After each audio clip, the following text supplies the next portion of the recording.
He wasn't even at this hotel for a drowning call. He was there for something else entirely, until 3 words came over the radio. Swimming pool. At first it was feared he was already dead. Officer Jacob Brooklier had never performed CPR on a real call before. That was about to change. March 1st, 2025, Warren, Michigan, 6:55 p.m. Officer Jacob Brooklier is already inside the TownePlace Suites hotel, working a completely unrelated call. Then dispatch cuts in. "I have a kid in the pool. I think he drowned. He's not breathing." Nobody sounds calm making that call. Nobody would. Brooklier doesn't wait for backup. He doesn't wait for details.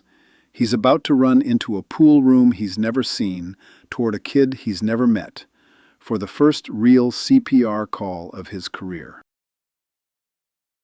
Every hallway looks the same at a full sprint. He doesn't know yet what's waiting on the other side of that door. What's waiting is a 12-year-old boy on the pool deck, not moving. A crowd of hotel guests around him, panicking, not knowing what to do. Brooklier doesn't stop to assess the crowd. He goes straight to the boy. 2-handed compressions, full weight behind every push. This isn't the 2-finger technique. This boy is 12, not a newborn. Different technique, same urgency. This is the moment everything he's trained for either works or it doesn't.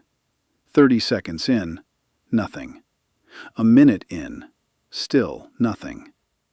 This is where most rescue videos like this one lose people, because for over a minute, nothing on screen looks like it's working. Brooklier doesn't stop. Then the boy responds. You can hear it before you can process it. The sound of a room full of strangers realizing a kid is going to be okay. Brooklier keeps working, checking breathing, keeping the boy stable, keeping the parents calm, until backup shows up with real equipment.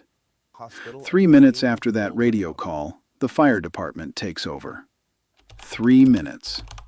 That's the entire window between "he's not breathing" and a trained rescue in progress. And Brooklier filled almost every second of it himself. Warren PD, Lieutenant John Gajewski, watched the Bodycam footage back after the call. Here's how he described what he saw. You could see from his Bodycam that once he heard the call, he knew what his mission was, and that was to go save a child. A guy who'd never done real-world CPR before that night became the reason a 12-year-old is still here. He performed chest compression for 2 minutes and got the boy revived just as firefighters got there. The boy was released from the hospital with a full recovery. Warren PD released this Bodycam as a reminder of what the job looks like when officers are first on scene for the wrong call and the right reason. If this is the kind of story that gets you, an officer in the right place at the right time, we covered another one recently. A newborn nobody even knew existed, saved by 2 fingers and 90 seconds. That one's linked right here.